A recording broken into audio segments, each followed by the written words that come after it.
So I graduated Northern Illinois University, and as soon as I graduated, packed everything I could in a 1991 Nissan Maxima, and I moved to Texas. I got my first job in high school. I was teaching world history. I was coaching softball. I was the assistant softball coach. Did that for 7 years. And then I transferred and I went to Cy Ridge High School in Cy Fair. An opportunity came open for me to be the head softball coach. So I took that role there. I stayed over there for 7 years. And then I was at the point where I was like, okay, this is what I wanted to do and I've done it. So Jeff Blevins pulled me out. He's the one that said, come into this industry, come work for me. I think you'd be good at sales. So I went to work at my first general contractor. I was very green. I didn't know a whole lot, but I learned. And great mentors helped me along the way. And I stayed there for 13 years. Welcome to Unlocking Doors, a podcast from the Texas Apartment Association Education Foundation. I'm Christy Rodriguez, and I'm so glad you're here. This is where we share the real stories of people who found rewarding, unexpected, and inspiring careers in the multifamily housing industry. And because for so many of us, this isn't just a job, it's a journey that connects people, it builds communities, and really opens new doors every day. And today, we're kicking things off with someone whose path into multifamily is all about transformation and purpose. Derek Devries joins us from Redux Construction. And what makes his story really special is how he transitioned from being an educator and a coach into a completely different kind of classroom, the world of rental housing. So Derek, welcome to Unlocking Doors. I'm so excited to have you here. Thank you very much for having me. I appreciate it. You started your career as an educator and a coach. Tell me a little bit about that world and what did you love most about teaching and mentoring others back then? I knew I wanted to be a coach my whole life. That's really what I wanted to do. And I got out of college and that's what I did. I was an educator. I was teaching world history. I was coaching basketball. I was coaching softball. Really, I enjoyed it. It just got to the point where I felt like I'd gotten as far as I wanted to get in that career. I had a friend who I had taught with who also got out of the industry and happened to get in the multifamily industry. And when they did, they reached out to me and they said, look, think you'd be good at sales. Why don't you step into this role for me? It took a little bit of convincing. It's not always easy to leave the career you're in to switch and go to a totally different career. But I took the leap and I'm very glad that I did. I can imagine that was probably not the most obvious leap. You're like, went to school. I'm an educator. I'm a coach. I'm really stable here. And you want me to go what? To Yeah. apartments? You know, I can still remember when I first got asked to come into this, I was thinking in Houston, how many apartments are there? And I'm like, there's got to be like 200. Like when you finally get into the industry and you realize, holy cow, was I off on my numbers, man? There are so many different apartment complexes just in the Houston area. And then you start looking at Texas and across the country, and it's just unbelievable. There's so much opportunity for work. Was there just this moment when you thought, this could actually be my next career path? Or did it just evolve naturally? When I first got into it, my nickname was Catfish. I was getting all the small little jobs, and it made me wonder a little bit. Am I ever going to sell these bigger jobs, or am I going to be stuck selling the small stuff? But it's the little stuff that you start doing with people, and they start to trust you, and they see that you can do your job well before you get those opportunities to get the bigger jobs. And eventually, I got the bigger jobs, and I kind of lost the Catfish name. So you said catfish. It's like you knew the next question I was going to ask you because, what was it about that first role in the industry that really hooked you? Coming from education is so structured. You had to be at your job at a certain time. We literally were bell to bell. You had 30 minutes for lunch. You had 7 minutes between classes. It was so structured. And to go from that to getting into the sales industry where I had mentors and bosses who kind of showed me the ropes, but they weren't over my shoulder the entire time. They weren't looking at everything I was doing. And I really enjoyed that. I seem to thrive in that environment. I'm always somebody who wants to give my best effort all the time. So I don't need that person looking over my shoulder. And so when I got into the industry and started to see that that's how this was, I was like, this is great. I love this. I'm going to be good at this. Coming from education, I'm sure that sense of purpose probably felt super familiar in a new way. So, if you I think could it is. describe your first year in multifamily in one word, what would it be and why? Intimidating? Just there's so many people and again, I had great mentors, and the mentors I had knew so many people and introduced me to so many people that it was overwhelming. Mm. I remember going to HAA ambassadors, and this was supposed to be my first kind of step into, hey, this is how you get into the apartment association. I was like, okay. And I went and I thought this is the clickiest thing I've ever been to in my life because everybody talked to the people they knew. It went really quickly though from that point on that you start talking to people and then they see you at the next meeting and they invite you into those conversations that you weren't a part of the first time. So it took a little while. It's not something that, you just step in and right away you fly. I mean, you have to kind of earn those wings and just talking to everybody and getting to know everybody and learning everybody's names and learning the companies they work for, what those companies do, because I had no exposure to that at all before I came into the industry.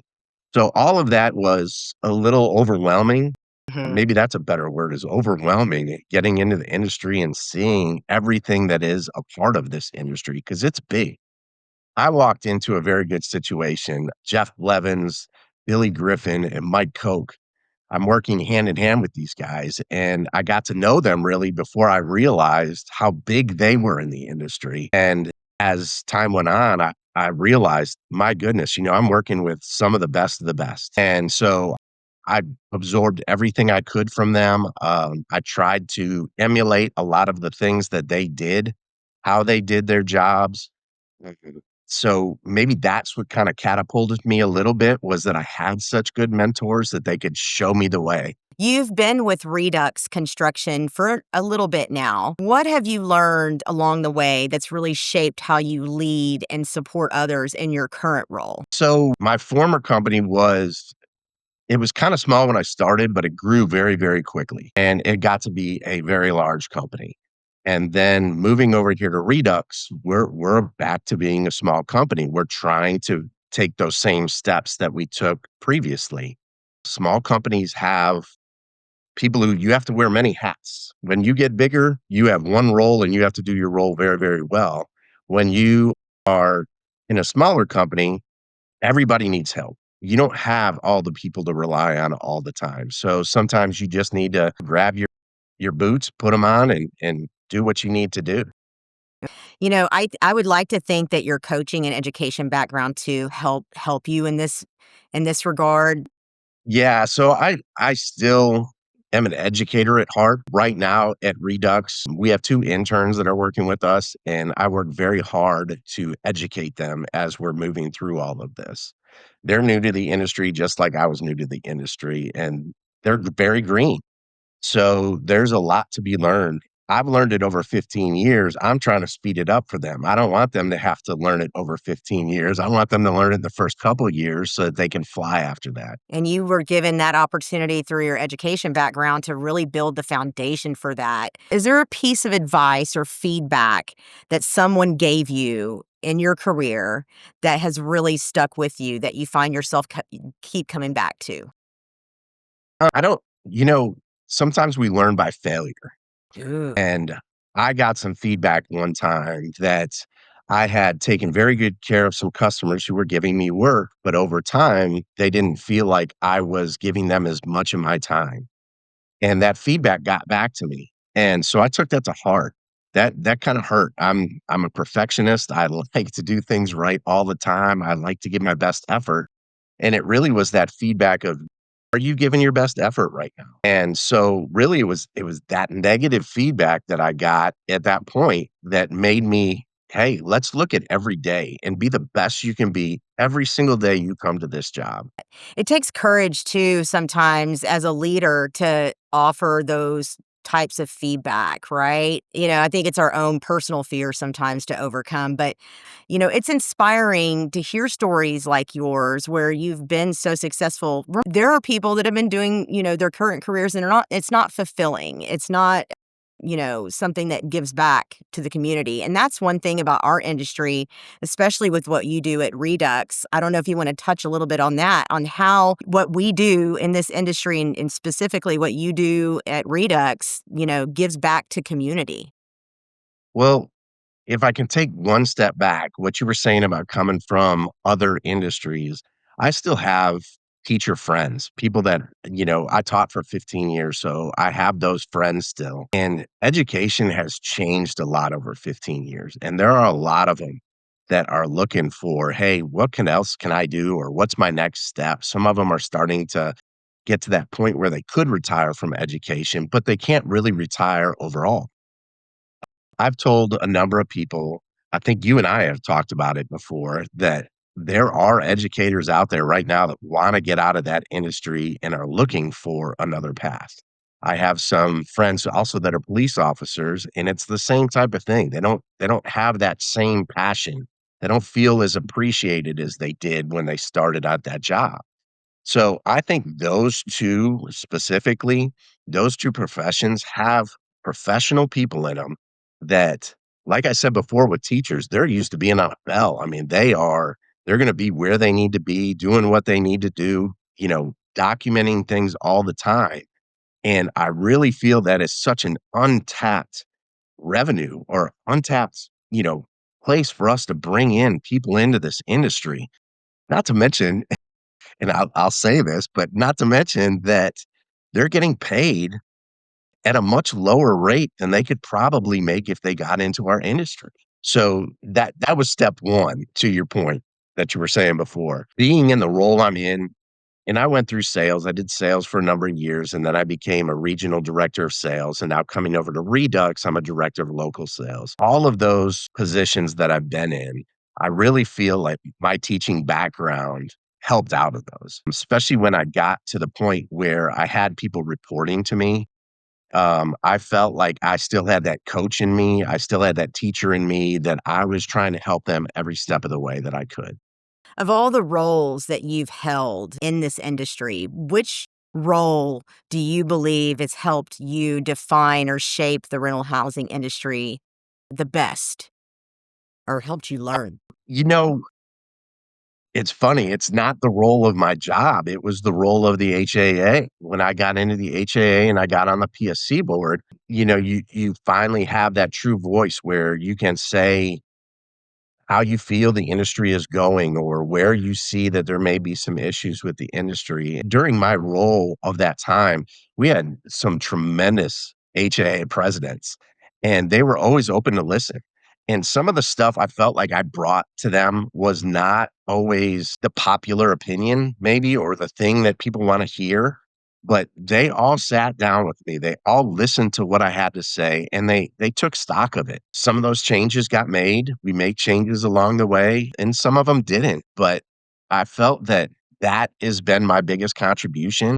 I love that you mentioned that association has been some of the most rewarding of your career. And I agree in my career too. When you come to the association and you have the opportunity to be a part of volunteer leadership like you have, you get exposed and have opportunities to speak to people that you may not otherwise have been able to have those conversations with. So you mentioned you see these new people coming in and that's gotta be rewarding. I know that's rewarding for me too, but so far in your 15 years in this industry, what's been the most rewarding aspect of your career in multifamily thus far? Most rewarding. That's tough. There, there's different things. On a personal level, when I won the PSC Supplier of the Year for HAA, that was very rewarding. It made me feel good that I did my job well. But it's an award, it's sitting on a shelf somewhere. I think probably a thing that's more rewarding is there's a lot of people that I've worked with that I don't work with anymore. and I still am friends with them on social media, and they may be in different cities in Texas or even in Denver or wherever, and I still talk with those people, and they're still my friends, and I think to me, that's more rewarding that, it wasn't so much a, "I'm your boss, and as soon as I'm not your boss, you don't need to talk to me," type of relationship. The rewarding part for me was that I got to make some friends, and I've kept those friends over a long period of time. Some of these people I've known longer than my children have been alive. Yeah, yeah. So, in fact, I think your son did some internships in our industry as well. So he has worked at 2 different general contractors. He's actually one of the interns that's working with us now at Redux. Along the way, he's changed his major. He was a business major to start, and he's switched it to construction management because he's been exposed to our industry and he wants to get into our industry. He's seen it firsthand, and so he changed his major so that he could be set up to get into this industry. That's gotta be the most rewarding piece of your career right there. You're inspiring your son to change his degree and follow in your footsteps. That's awesome. Yeah, I don't know if you asked him that.